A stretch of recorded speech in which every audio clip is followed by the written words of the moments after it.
The News Line. Hello and welcome back to People's TV.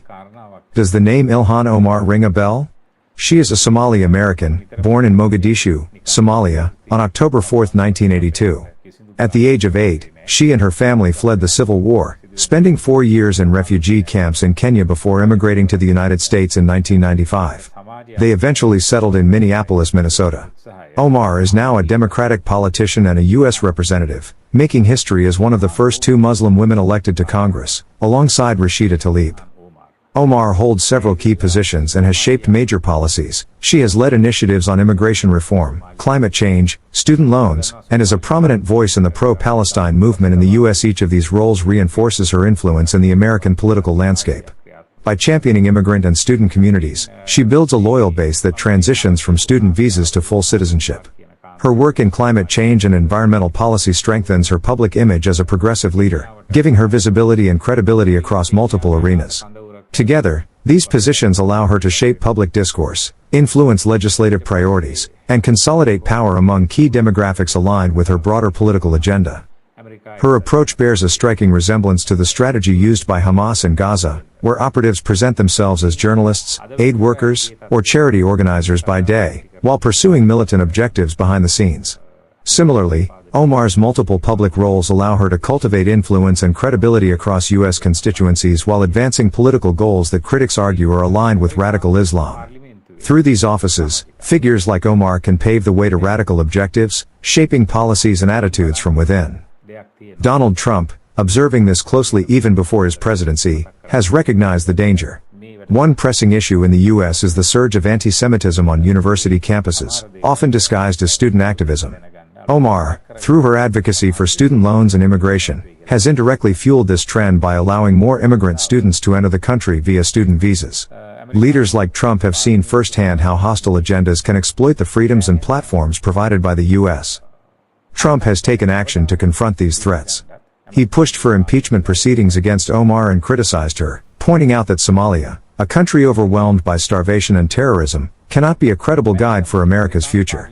He has also raised allegations regarding her personal conduct, including claims about her marriage, arguing that America should not allow individuals with questionable backgrounds to shape national policy. Beyond Omar, Trump has addressed broader concerns. Student activists like Mahmoud Khalil, arrested by ICE for anti-American activities, highlight the dangers of internal subversion under the guise of education. Federal funding for universities harboring such movements has been withheld, demonstrating decisive action to protect national interests. Trump's example carries a lesson for our leaders as well. The National People's Power has received a landslide mandate in Sri Lanka, securing the majority of seats in parliament. Unlike previous governments, it does not need to negotiate with minority parties to pass bills requiring a 2/3 majority. This mandate should be used to defend the nation's interests decisively. Policies must reflect the majority and protect national identity.